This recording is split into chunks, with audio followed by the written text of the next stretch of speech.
Welcome to Sumit sir physics. आज के हम इस वीडियो में बात करेंगे शॉर्ट क्वेश्चन आंसर जो 2023 के लिए बहुत बहुत इंपॉर्टेंट है। तो प्लीज़ मेरे इस वीडियो के पूरे अंत तक देखिए, क्योंकि हम ज़्यादा नंबर ऑफ वीडियो नहीं बना रहे हैं, कुछ ही मेरा वीडियो रहेगा, लेकिन जो भी वीडियो रहेगा उससे 100% में आपका 80% क्वेश्चन डायरेक्ट मैच करेंगे 2023 में। तो प्लीज़ मेरे वीडियो के पूरे अंत तक देखें और इसको नोट में लिख लें।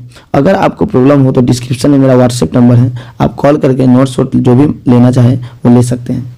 चलिए, पहला क्वेश्चन है क्रिटिकल एंगल। ये भी बहुत इंपॉर्टेंट है। क्रिटिकल एंगल क्या होता है, पूछा था what is critical angle and find relation between critical angle and refractive index.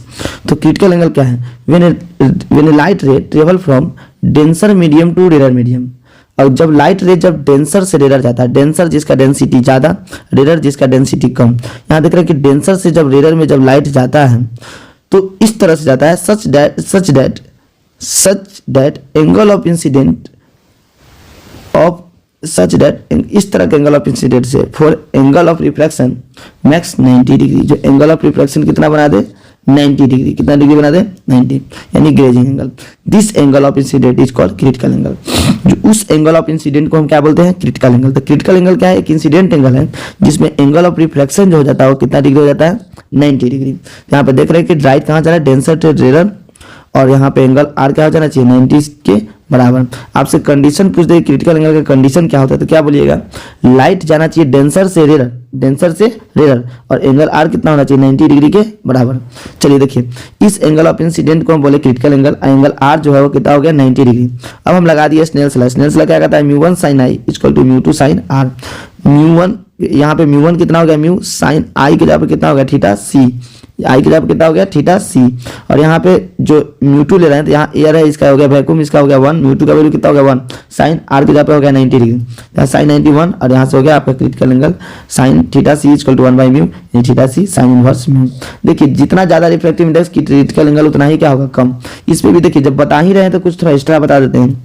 Critical angle जो होता है डायमंड का बोले और ग्लास का बोले, तो डायमंड का बोले या ग्लास का बोले, चाहे डायमंड का बोले, तो सबसे ज्यादा जो क्रिटिकल एंगल होगा वो डायमंड का होगा, ग्लास का, अगर दोनों में से पूछे तो ग्लास का होगा, क्योंकि रिफ्रैक्टिव इंडेक्स डायमंड का ज्यादा होता है तो क्रिटिकल एंगल क्या होगा, कम होगा। और वो इसका होता है कितना, 24 डिग्री, और इसका होता है 24 डिग्री होगा आपका, और इसका होता है 42 डिग्री ग्लास का। चलिए नेक्स्ट क्वेश्चन हम देखते हैं, TIR यानी टोटल इंटरनल रिफ्लेक्शन। ये भी बहुत बहुत इंपॉर्टेंट है। टोटल इंटरनल रिफ्लेक्शन ये एक फिनोमिना है जिसमें क्या होता है ना कि लाइट जिस मीडियम से जाता है उसी मीडियम में आ जाता है, इसी के लिए नाम पड़ा टोटल इंटरनल रिफ्लेक्शन। मतलब यहाँ लाइट रिफ्लेक्ट कर रहा है। तो देखिए, when light ray goes from denser medium to rare medium, इसमें भी क्या बोलेंगे, डेंसर से rare, such angle of incident is greater than critical angle. जिसमें एंगल ऑफ इंसिडेंट होगा वो क्रिटिकल एंगल से क्या होगा, ज्यादा। क्रिटिकल एंगल अभी देखिए उससे ज्यादा होगा, then it return in same medium. जब लाइट क्या हो जाएगा, सेम मीडियम में आ जाएगा। That phenomenon is called TIR। इसी फेनोमेनन को हम क्या बोलते हैं, TIR। तो TIR क्या है, जब लाइट जाता है डेंसर से रेयर, तो जो लाइट हो जाता है जिस मीडियम से गया था उसी मीडियम में आ जाता है, तो यानी रिफ्लेक्ट कर जाता है। इसी फिनोमेना को हम बोलते हैं TIR। कंडीशन TIR का क्या हो गया कि angle of incident greater than critical, और लाइट कहां से जाना चाहिए, डेंसर टू रेयर जाना चाहिए। हो गया, ये आपका कंडीशन हो गया। उसके बाद नेक्स्ट देखते हैं एप्लीकेशन TIR का। ऑप्टिकल फाइबर जो होता है वो किस पे काम करता है, TIR पे। नेक्स्ट देखिए, जो आपका डायमंड जो चमकता है तो TIR के कारण, जो आपका मिरर जो है आपका, इस सब का भी फिनोमेना क्या है, TIR। कंडीशन TIR का अभी देख हम लोग कि इंसिडेंट एंगल से ज्यादा होना चाहिए, इंसिडेंट एंगल क्रिटिकल एंगल ज्यादा होना चाहिए, ray must from denser to rare होना चाहिए, और इस तरह से डायमंड का रिफ्रैक्टिव इंडेक्स 24 और ग्लास का हो गया 42। चलिए नेक्स्ट क्वेश्चन है, समय ज्यादा नहीं लेंगे, स्पीड में देखते हैं हम लोग।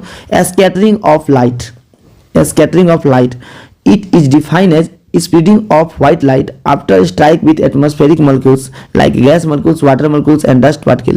This phenomenon is called scattering of light. देखिए, स्कैटरिंग के मतलब है बिखर जाना, वो अब स्प्रीडिंग हो जाता है, स्प्रीड कर जाता है। जब व्हाइट लाइट टकराए जब भी आता है तो क्या होता है, टकराता है एटमॉस्फेरिक मॉलिक्यूल से, तो अपने रास्ते से क्या हो जाता है, बिखर जाता है। तो उस फिनोमेना को हम क्या बोलते हैं, स्कैटरिंग ऑफ लाइट। तो दूसरा ये भी बोल सकते हैं, when white light passes through the earth atmosphere it get scattered. ये भी छोटा सा डेफिनेशन हो गया। जब व्हाइट लाइट पास होगा अर्थ एटमॉस्फेयर से तो क्या करेगा, स्कैटर कर जाएगा। इस फिनोमेना का this phenomena is called scattering of light. मेरा डेफिनेशन एकदम इजी रहता है। प्लीज आप लोग, अगर आप मेरे चैनल को सब्सक्राइब नहीं किए हैं तो प्लीज सब्सक्राइब कर लें। देखिए स्कैटरिंग में हम लोग देख लिए। अब देख रहे हैं कि जो विबजियोर जो कलर होता है, विबजियोर यानी 7 कलर, इसमें से हम पूछ देंगे कि बताइए कि सबसे ज़्यादा स्केटर कौन करता है, सबसे ज़्यादा स्केटर कौन करता है, तो आप क्या बोलिएगा। तो देखिए विबजियोर में जब इधर से इधर जाते हैं तो वेवलेंथ क्या होता है, बढ़ता है। अगर वेवलेंथ बढ़ेगा तो स्कैटरिंग क्या होगा, घटेगा, क्योंकि स्कैटरिंग जो होता है वो वेवलेंथ के इन्वर्सली प्रोपोर्शनल होता है। मतलब क्या हो गया कि अगर हम लोग क्या करते हैं कि वेवलेंथ को बढ़ाएंगे तो स्कैटरिंग ऑफ लाइट घटेगा, यानी सबसे ज़्यादा जो स्कैटर करेगा, यानी स्कैटरिंग का जो है वो स्कैटरिंग का वो इधर आएगा तो बढ़ेगा, यानी वायलेट सबसे ज़्यादा स्कैटर करता है। यही कारण है कि जो रेड कलर जो होता है वो मोर डेंजरस होता है, डेंजर सिग्नल में यूज करते हैं हम लोग रेड कलर को, क्योंकि ये कम स्कैटर करता है। और सबसे ज़्यादा स्कैटर कौन करता है, वायलेट। तो ऑब्जेक्टिव में भी ये पूछे जा सकते हैं। चलिए नेक्स्ट क्वेश्चन हम लोग देखते हैं। वेव फ्रंट, लाइट का है वेव ऑप्टिक्स का। वेव फ्रंट होता क्या है, तो एक लोकस है, it is defined as locus of a point lies in same phase. ये भी बोल सकते हैं कि एक पॉइंट का लोकस है जो लाइज किस में करता है, सेम फेज में। चाहिए बोल सकते हैं it is the locus of all particle of the medium vibrating in same phase. जो वाइब्रेट किस में कर रहा है, सेम फेज में।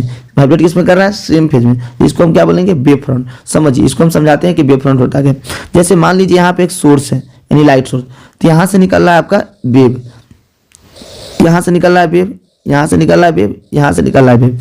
हम लोग जानते हैं कि साइकिल में क्या होता है, ये होता है पाई, ये होता है 2 पाई। तो यहाँ पर देख रहे हैं ये क्या हो जाएगा, इस ग्राफ के लिए पाई, और यहाँ पे क्या हो जाएगा, इस ग्राफ के लिए, यहाँ पे देख रहे हैं इस ग्राफ के लिए पाई, इसके लिए यहाँ पे हो जाएगा पाई, इसके लिए यहाँ पे पाई। जब इस सब को जब हम मिलाएंगे, यानी देख रहे हैं कि ये जो वेव है ये भी पाई पे लाइज कर रहा है, ये भी पाई पे लाइज कर रहा है, ये भी पाई, यानी ये भी पाई। तो इस सब जो यही जो मेरा जो लोकेशन जो मेरा जो दिख रहा है स्फीयर, ये क्या, इसी को कहते हैं हम लोग वेव फ्रंट। क्या कहते हैं, वेव फ्रंट। देखिए लाइट को आप वेव से भी दिखाना है, अगर नहीं दिखाना है तो इस तरह से आप दिखा दीजिए, पहले सर्कल बना दीजिएगा और इस तरह से दिखा दीजिए। इसको भी हम क्या बोल देंगे, wave front, wave front, wave front. तो हो गया आपका वेव फ्रंट। तो इसी को बोल दिए it is the locus of a point, it is the locus of all particle of medium vibrating in same phase, is called wave front, is called wave front. चलिए नेक्स्ट, 3 तरह के wave front होते हैं। 3 तरह के wave front, पहला है spherical wave front, cylindrical wave front और प्लेन वेव फ्रंट। ये अलग सोर्स पे डिपेंड करते हैं, जिस तरह के सोर्स रहेंगे उस तरह का वेव फ्रंट बनेगा। अगर सोर्स पॉइंट सोर्स है, अगर सोर्स जो आपका है पॉइंट सोर्स है, मतलब मान लीजिए कि यहाँ से निकल रहा है, तो उसके वहाँ से जो समझिए लाइट जो निकलेगा, यहाँ से लाइट जो निकलेगा वो जो आपस में चारों तरफ सराउंडिंग में एक स्फेरिकल दिखता है, इसलिए इससे जो वेव फ्रंट बनेगा कैसा बनेगा, स्फेरिकल वेव फ्रंट।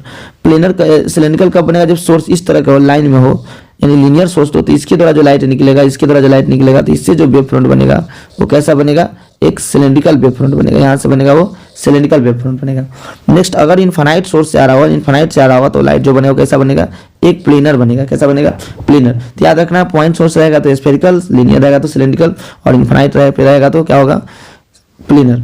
चलिए next, coherent source, the source of light which emit light wave with same frequency, same wavelength and same phase difference, यानी कांस्टेंट फेज भी बोल सकते हैं, कांस्टेंट फेज डिफरेंस, यानी क्या हो जाएगा, कोहेरेंट सोर्स। तो इसको हम कोहेरेंट, 2 तरह के सोर्स होते हैं, कोहेरेंट और आपका incoherent. The source of light which does not emit light with constant phase difference is called coherent. तो वहाँ पे कांस्टेंट फेज होता है, यहाँ पे क्या है, कांस्टेंट नहीं है, यानी क्या बोलते हैं, इसको इनकोहेरेंट और उसको कोहेरेंट। चलिए देखिए नेक्स्ट, एक बायोट सावर्ट लॉ है, उसका एक्सप्रेशन है। बायोट सावर्ट लॉ बोला, जैसे मान लीजिए इसमें करंट फ्लो कर रहा है, हम यहाँ से बोले r दूरी पे मैग्नेटिक फील्ड क्या है, और यहाँ पे एंगल कितना है, थीटा।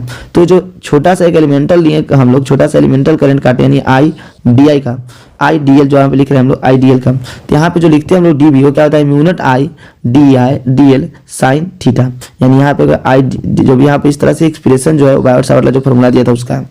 नेक्स्ट है explain electrical resonance. Electrical resonance explain करना है इलेक्ट्रिकल रेजोनेंस का। देखिए electrical resonance is defined as condition when magnitude of capacitive reactance becomes equal to inductive reactance. मतलब कैपेसिटिव रिएक्टेंस मतलब एक्सी का वैल्यू एक्सएल का अगर बराबर हो जाता है, उस कंडीशन को हम लोग क्या बोलते हैं, resonance condition. As result resonance the maximum current flow, इसमें सर्किट जो होता है एलआरसी सर्किट, उसमें मैक्सिमम करंट फ्लो करता है इस कंडीशन में, और इसी को हम क्या बोलते हैं, रेजोनेंस कंडीशन। क्या बोलते हैं, रेजोनेंस कंडीशन। तो याद रख लेना है इस कंडीशन को क्या बोलते हैं हम लोग, रेजोनेंस। मतलब XL equal to XC, XL को बोलते हैं इंडक्टिव रिएक्टेंस, इसको बोलते हैं कैपेसिटिव रिएक्टेंस। चलिए देखते हैं यहाँ पे, मतलब एक्सएल का वैल्यू हम लोग जानते हैं कि क्या होता है, एल ओमेगा, और एक्सी का वैल्यू होता है 1/c ओमेगा। दोनों हो गया बराबर, तो यहाँ से क्या हो जाएगा, L omega equal to 1/c omega, यहाँ से ओमेगा इजकल टू हो जाएगा √1/LC। ये हो गया आपका एंगुलर फ्रीक्वेंसी का फॉर्मूला। यानी यहाँ से हम टाइम पीरियड भी निकाल सकते हैं। टाइम पीरियड क्या होता है 2π/ओमेगा, तो यहाँ से क्या हो जाएगा 2π √, क्या हो जाएगा आपका LC, इस तरह से। तो आप इस तरह से हम निकाल सकते हैं। तो ये हो गया आपका time period of LC oscillation. Next है define volume density of charge, यानी चार्ज डेंसिटी बताना है। चार्ज वॉल्यूम चार्ज डेंसिटी बताना है, वॉल्यूम चार्ज डेंसिटी बताना है। और इसका ये साइड निकला। तो हम लोग जानते हैं कि वॉल्यूम चार्ज डेंसिटी जो होता है चार्ज पर यूनिट वॉल्यूम होता है। Volume density of charge per unit volume, यानी क्या हो गया, इसको हम रॉ से डिनोट करते हैं, क्या होता है चार्ज बाई वी। चार्ज का क्या होता है कूलम, और वॉल्यूम का क्या होता है मीटर क्यू। तो क्या हो जाएगा कूलम मीटर इनवर्स क्यू, यानी क्या ये आप यूनिट हो गया ये फॉर्मूला। चलिए नेक्स्ट देखिए, explain secondary rainbow and primary rainbow. इस बार मीट जो टर्म का एग्जाम हुआ था, मीट वाला जो है यानी सेंटअप जो एग्जाम था, उसमें भी ये पूछे गए थे। फॉर्मेशन ऑफ रेनबो, हम लोग जानते हैं कि the phenomena occur due to combined effect of dispersion, reflection और TIR। देखिए डिस्पर्सन जिसमें 7 कलर टूटना, रिफ्लेक्शन मतलब एक मीडियम से दूसरे मीडियम इंटर करना, TIR तो जिस मीडियम से गया था उसी में आना। ये तीनों फिनोमेना जो होता है of sunlight by the spherical drop of water, sunlight के द्वारा, किसके स्फेरिकल ड्रॉप के द्वारा, किस में सनलाइट से, ठीक ना। तो उस फिनोमेनन को हम क्या बोलते हैं, ये होता है आपका फॉर्मेशन ऑफ रेनबो। एक फिनोमेना है जिसमें होता है डिस्पर्सन भी, रिफ्लेक्शन भी और TIR। ऑब्जेक्टिव में पूछते हैं कि रेनबो जो फॉर्मेशन का जो है फिनोमेना क्या क्या उसमें होता है वो बताइए। इफेक्ट किसका, डिस्पर्सन भी होता है, रिफ्लेक्शन भी होता है, TIR होता है। कैसे, तो इसको भी हम समझ लेते हैं कैसे होता है, समझ लेते हैं। देखिए नेक्स्ट इसमें हम जो देख रहे हैं, तो देखिए जैसे मान लीजिए रेन ड्रॉप है, तो रेन ड्रॉप में है कि जब लाइट जब जाता है इसमें, ये हो गया इसका नॉर्मल, जब लाइट जाएगा इस पे इंसिडेंट होगा, तो जैसे ही रेयर टू डेंसर जाता है तो इस तरह से बेंड करेगा। और इस तरह से यहाँ पे देख रहे हैं कि रेयर टू डेंसर गया तो क्या हुआ, यहाँ पे रिफ्लेक्शन, ये हो गया यहाँ पे रिफ्लेक्शन। अब इस पे नॉर्मल देख रहे हैं, नॉर्मल है। अब यहाँ से TIR हो जाता है, यहाँ से रिफ्लेक्ट कर जाएगा, लाइट क्या जाएगा रिफ्लेक्ट कर जाएगा, और रिफ्लेक्ट करेगा। फिर इस पे देख रहे हैं नॉर्मल, अब जाएगा तो क्या हो जाएगा, डेंसर से रेयर जाएगा तो चला जाएगा, इससे नॉर्मल से क्या हो जाएगा थोड़ा दूर चला जाएगा। तो देख रहे हैं कि यहाँ पे हो गया 7 कलर इस तरह से यहाँ पे दिखने लगेगा। तो चलिए देखिए यहाँ पे हुआ रिफ्लेक्शन, यहाँ भी हुआ रिफ्लेक्शन, और यहाँ क्या हो गया TIR, और इसी में 7 कलर टूटता है। फिर इस तरह से आपका जो भी है, तो ये जो दिख रहा है आपका क्या हो गया डिस्पर्सन, यानी डिस्पर्सन भी हो रहा है, रिफ्लेक्शन भी हो रहा है और TIR भी हो रहा है। चलिए रेनबो का कंडीशन क्या हो रहा चाहिए, तो सन जो है should be shining in the sky when it is raining. जिस समय बारिश हो रहा चाहिए उस समय सन राइज यानी सन शाइनिंग करना चाहिए, और ऑब्जर्वर जो होना चाहिए वो बैक रहना चाहिए, बैक टुवर्ड द सन के पीछे, यानी जो है नेक्स्ट। अब देख रहे हैं there are 2 kind of rainbow formation, 2 तरह का रेनबो फॉर्मेशन होता है, एक प्राइमरी हो गया, एक क्या हो गया secondary. It is a result in which 1 TIR, जिसमें एक TIR होता है, 2 रिफ्लेक्शन होता है, उसको बोलते हैं हम लोग कौन सा, तो उस समय किसके द्वारा वाटर ड्रॉप में, तो उसको हम बोलते हैं कौन सा प्राइमरी। इस जो होता है आपका, इसमें जो होता है angle is greater than critical यानी 44 डिग्री, और this red colour is top, और वॉयलेट क्या होता है नीचे होता है, और ये मोर ब्राइटनेस देता है, सबसे ज्यादा ब्राइट होता है। Secondary rainbow in this red colour it is the bottom of the violet, इसमें जो होता है बॉटम, वॉयलेट जो होता है नीचे होता है, टॉप में जो आपका रेड कलर नीचे होता है, वॉयलेट क्या होता है ऊपर होता है। इसमें जो आपका देख रहे हैं एक कम ब्राइट होता है, आप देखिएगा इसको पढ़ लीजिएगा, इसको याद करने का चीज है। नेक्स्ट जो हम लोग देख रहे हैं to write two essential condition जो आपका ऑफ कंस्ट्रक्टिव और डिस्ट्रक्टिव इंटरफेरेंस। देखिए हम लोग जानते हैं कंस्ट्रक्टिव मतलब मैक्सिमा, और मैक्सिमा तभी मिलेगा जब उसका फेज कितना हो 2n पाई, और यहाँ पे n जो है 0 1 2 इस तरह से, और पाथ डिफरेंस n लैम्डा होना चाहिए। इस ऑब्जेक्टिव में पूछे जा सकते हैं और सब्जेक्टिव में, इसको आराम से देख लें। कंडीशन फॉर डिस्ट्रक्टिव मतलब मिनिमा, इसमें जो फेज होना चाहिए वो क्या होना चाहिए 2n - 1 पाई, और यहाँ पे n क्या होता है, यहाँ पे जो हम लिखते हैं 1 2 3 इस तरह से, और पाथ डिफरेंस हो गया 2n - 1 लैम्डा बाई 2। चलिए what is meant by power of accommodation of eye. देखिए पावर ऑफ एकोमोडेशन बचपन क्लास में भी आप पढ़े होइएगा। चलिए देखिए अब नेक्स्ट देख रहे हैं power of accommodation of eye, the ability of eye lens to adjust its focal length. ये एक आंखों की क्षमता है जो अपने फोकल लेंथ को एडजस्ट करने का, to clearly focus ray coming from distant as well as from a near object on the retina. जब दूर से आ रहा हो या नजदीक से कोई रे आ रहा है तो उसको जो फोकल लेंथ को जो एडजस्ट करने का जो आंखों का जो क्षमता है आंख की, उसको हम बोलते हैं एकोमोडेशन ऑफ आई, यानी पावर ऑफ एकोमोडेशन बोलते हैं। जैसे दूर के लाइट को देखते हैं, चाहे दूर की चीज को, तो आंख को हम क्या करते हैं फैलाते हैं, नजदीक तो थोड़ा सा कॉन्ट्रैक्ट करते हैं। ये जो आंख को जो एडजस्ट करने का जो फोकल लेंथ क्या होता है यहाँ पे एडजस्ट होता है, इसी को हम क्या बोलते हैं, आपको इसी चीज को हम बोलते हैं पावर ऑफ एकोमोडेशन। चलिए लाइट ईयर क्या है, ये देखिए आपको लग रहा हो लाइट ईयर, ऑब्जेक्टिव में भी पूछते हैं भी और सब्जेक्टिव में भी। यहाँ पे कि लाइट ईयर सबसे पहले समझेंगे कि है क्या। तो लाइट ईयर देखिए डिस्टेंस है, क्या है डिस्टेंस। तो ये डिस्टेंस कौन सा है कि लाइट के द्वारा ट्रेवल किया गया डिस्टेंस कितना समय में 1 आवर में। The distance travel by light in A vacuum in 1 year, कितना साल में 1 ईयर में। The light year is the unit of length, जो लेंथ का यूनिट होता है वही होता है और इसका डिस्टेंस बोल सकते हैं। चलिए नेक्स्ट हम लोग देख रहे हैं explain copper loss in transformer. देखिए इसी को हीट लॉस भी बोलते हैं यानी copper loss. It is the loss which produce due to the heating effect. ये हीटिंग इफेक्ट के कारण जो लॉस होता है, जो प्रोड्यूस होता है उसको क्या बोलते हैं कॉपर लॉस, और ये होता है आई स्क्वायर। तो कॉपर लॉस में these loss are minimize by using thick wire. Thick wire use करते हैं, मोटा वायर। एरिया जितना ज्यादा रेसिस्टेंस उतना ही कम, तो रेसिस्टेंस जितना कम उतना ही क्या हो जाएगा हीट कम होगा। तो इसको मिनिमाइज करने के लिए हम लोग कैसा वायर यूज करते हैं थिक वायर यूज करते हैं। ईडी लॉस क्या होता है ईडी करंट लॉस, ये आयरन लॉस भी बोलते हैं। These loss are produce by eddy current or coil eddy loss. जो ईडी करंट के कारण लॉस होता है उसको ईडी लॉस, उसको मिनिमाइज करते हैं किसके लेमिनेटेड करके। देखिए ऑब्जेक्टिव में पूछ चुके हैं, लेमिनेटेड करके हम लोग करते हैं। Hysteresis loss produce due to repeating magnetizing and magnetization of coil, ये रिपीट होने का कारण होता है मैग्नेटाइजिंग को देख लीजिएगा। नेक्स्ट जो देख रहे हैं ब्रिस्टर लॉ। देखिए according to this law when unpolarized light incident at polarizing angle IP on interface separating air from a medium of refractive index mu, then the reflected light is fully polarized। और इस phenomena को हम लोग क्या बोलेंगे यानी Brewster law. ये जो आपका ब्रिस्टर लॉ है और ये जो एंगल होता है ये होता है Brewster angle. Next what do you mean by apparent angle और dip angle at any place? The angle made by deep needle in a magnetic meridian with horizontal to the earth surface। देखिए जो horizontal के साथ यानी earth surface के horizontal के साथ जो आपका जो एंगल बनता है मैग्नेटिक मेरिडियन, मतलब जो वहाँ पे जो मैग्नेटिक मेरिडियन का जो एंगल जो है ओरिजेंटल अर्थ सरफेस के साथ बनता है उसको क्या बोलते हैं डीप, जो भी है डीप एंगल। नेक्स्ट जो देख रहे हैं हम लोग what is the difference between magnification and magnifying power. ये आपका इंपॉर्टेंट है, इसको देखिएगा।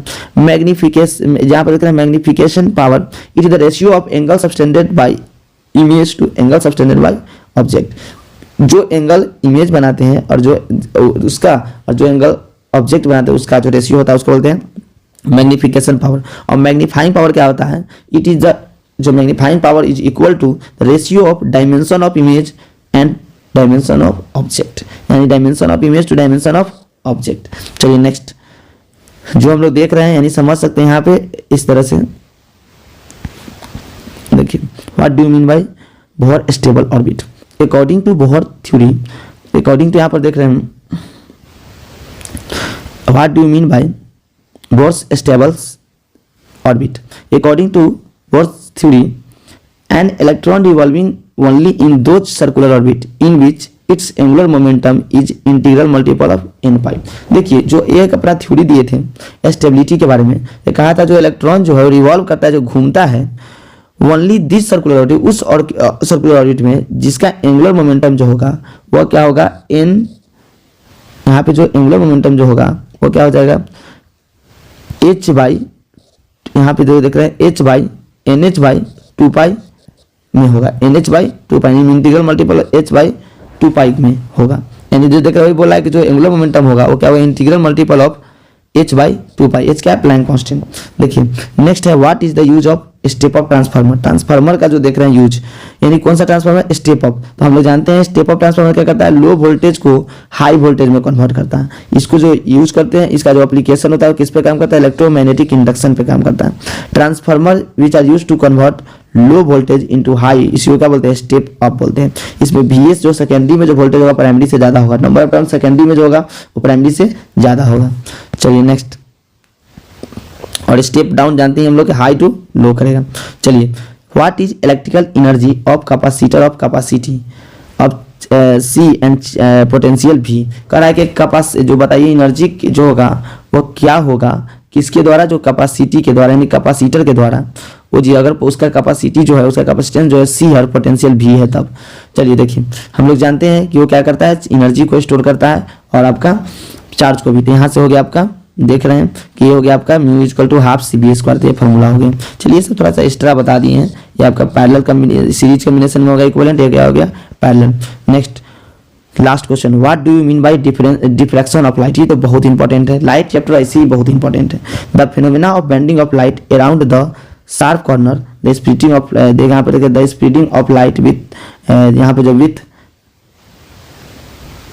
देखिए हम देख रहे हैं what do mean by diffraction of light. Diffraction जो वेव ऑप्टिक्स का क्वेश्चन है, देखिए डिफ्रैक्शन का एक फिनोमेना है जब लाइट सेम मीडियम में बेंड कर जाता है। जैसे मान लीजिए कि यहाँ पे एक होल कर दिया, यहाँ से जैसे ही लाइट जाएगा तो क्या होता है कि यहाँ से बेंड सेम मीडियम में क्या कर रहा है, बेंड कर जाता है। तो इस फिनोमेना को क्या बोल रहे हैं हम लोग, diffraction of light. This is the phenomena of bending of light around the sharp corner और the splitting of light with a geometrical shadow of opaque obstacles is called diffraction of light.